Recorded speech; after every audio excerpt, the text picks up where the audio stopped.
So the new normal is quite hectic. Uh, there are these people called Luddites or Luddites. Have you ever heard of Luddites? Luddit. Uh, okay, let me start again. Luddites. Luddites. Have you ever heard of Luddites or Luddites? These are anti-technology people that went about. They were so resistant to the first industrial revolution. These guys specialized in looms. You know what I mean by looms. They used to do the whole weaving of textile and stuff like that, and they didn't want automation, and they went around burning any factory that was implementing any sort of technology.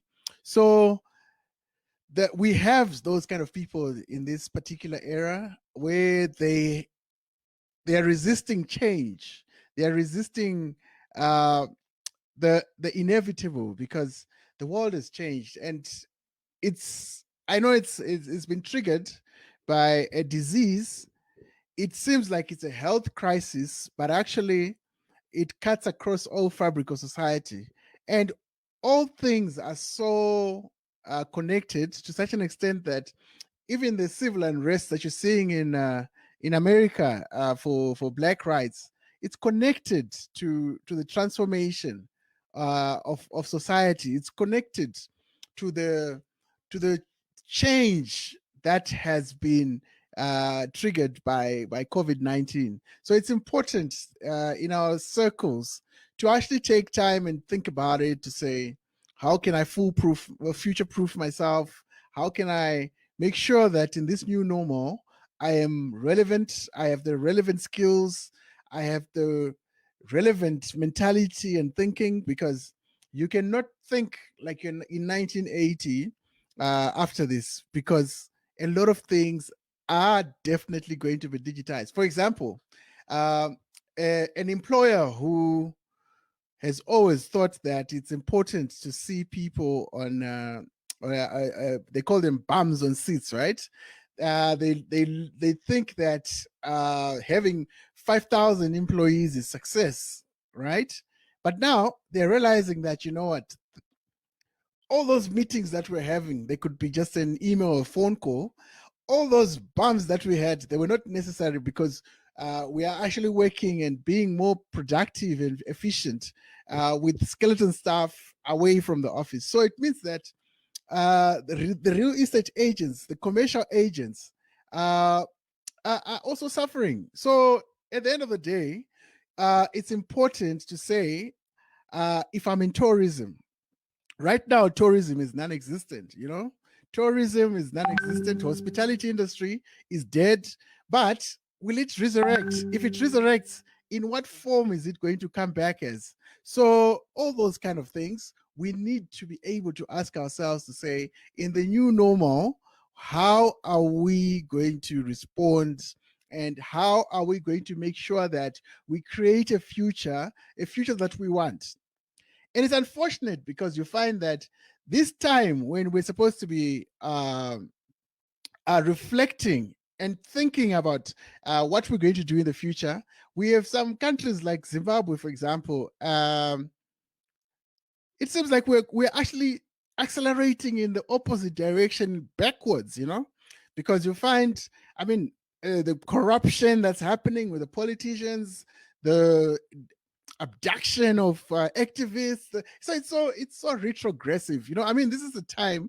Crisis is supposed to give people a purpose to unite against one common enemy and fight for the betterment of humanity, regardless of political affiliations, regardless of tribal affiliations, or any of those things that we use to divide ourselves as human beings.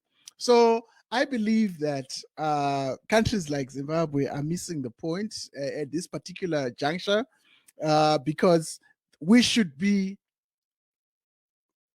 stronger together right now as we speak, because there is a common enemy, an invisible enemy that we cannot see. So it's up to us to say we want to change our circumstances. Whether the sanctions are removed or not, it is irrelevant. And then when you come to to the rest of Africa. It's a time for us to actually say, okay, we've got that African continental agreement to open up borders, to ensure that there is more trade, intra-Africa trade. But how can we leverage technology to achieve those objectives? It seems like the African free trade area has been put on the side as everybody's just closed their borders and is following the myopic nationalistic thinking that is now prevalent in Africa and beyond. So this will not help us because we, as little tiny African states, do not have capacity to compete with the likes of China, because we're dealing with 1 billion people. Zimbabwe is like what, 17 million, 15 million. That's a tiny little population. Look at South Africa, it's about 50 plus minus million. And again, that's a small market, you know what I mean? But imagine if we could open the whole market, the whole African markets, and we don't have to do anything drastic, because if we create our own Alibaba, our own Facebook, our own Google, our own LinkedIn, that means that we're already achieving regional integration through the use of what? Of technology. And just a few policies of migration, of mobility, to say, if I'm a lawyer and I studied in Zimbabwe, I should go and be able to practice in Nigeria and vice versa. You know what I mean? Not this thing of a lawyer who is just here in South Africa cannot practice in Zimbabwe or vice versa. Then that's silly. I mean, you remember the case of Advocate Mpofu from South Africa, when he wanted to represent MDC in the High Court in Zimbabwe, and was barred because he couldn't get a work permit, right? Now that's small thinking, that's village thinking. And we should be taking this opportunity to reflect and say, what is hindering us from moving forward? You know, what is hindering us from being the best that we can be in the global value chain? Because if you see this COVID-19 has shown us that we're too dependent on China, and if China closes its doors, we are stuck. We don't have any means. I mean, even little toothpicks, even the N95 masks, little things that don't need any advanced technology to produce, but we rely on China because they must produce and bring them and dump them on our continent. But what are we doing now to say we should never be dependent on China and the West ever again as a continent in Africa? And if we say, okay, fine, maybe these are aggregates. When we talk of Africa, it's an aggregate. Maybe let's go down to the individual unit.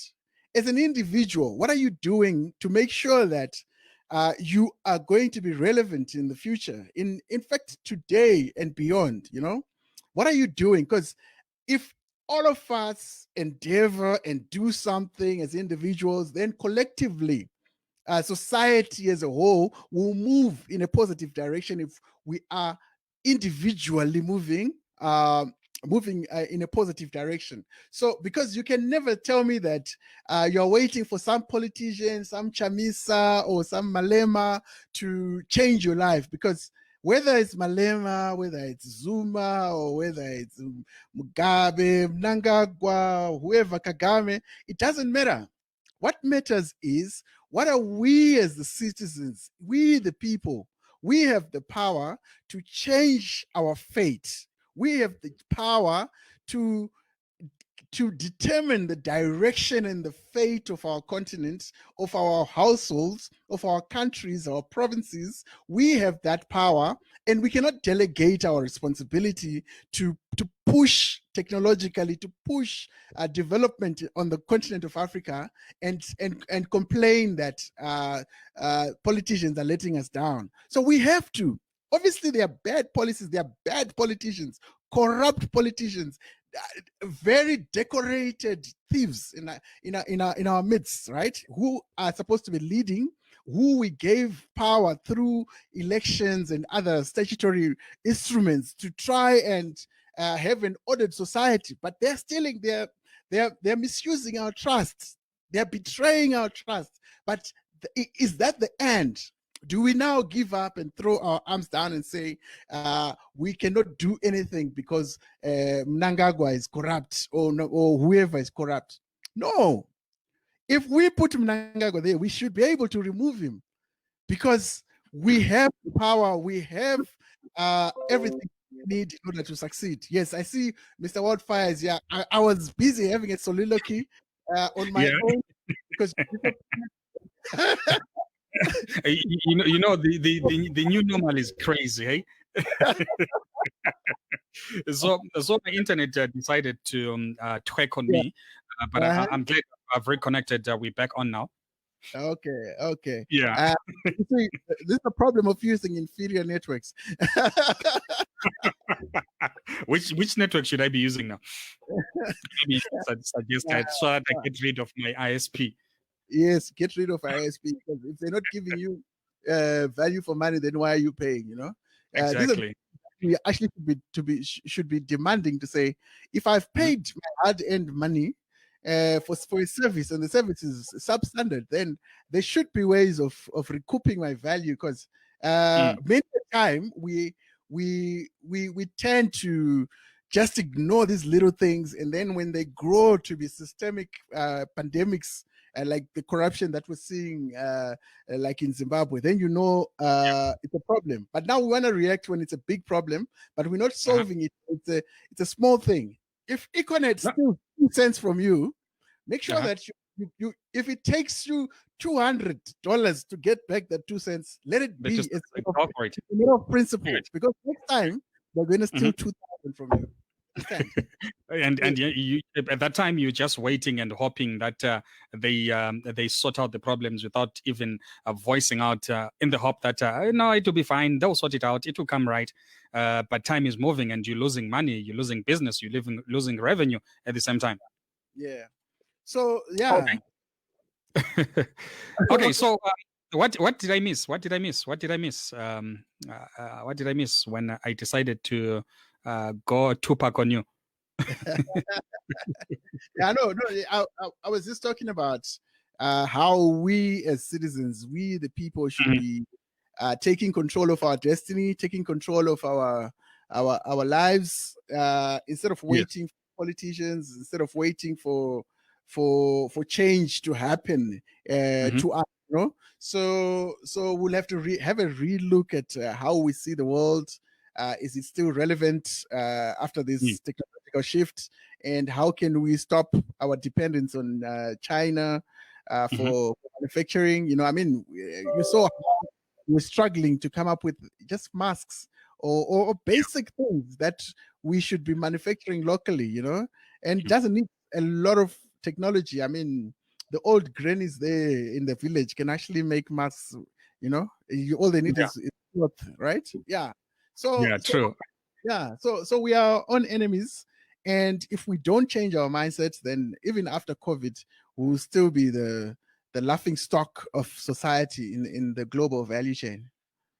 I was actually laughing when I was thinking about this period before before this whole COVID, how churches were buying factories and converting them into churches, right?